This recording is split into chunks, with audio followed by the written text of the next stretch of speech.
రక్షించు మా దేశం, నశించు దానిని బాగు చేయుము.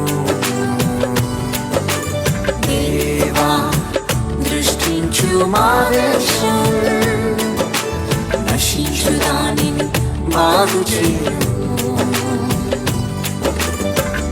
పాపము క్షమించి స్వస్థపరచుము, శాపము తొలగించి దీవించుము. పాపము క్షమించి స్వస్థపరచుము, శాపము తొలగించి దీవించుము.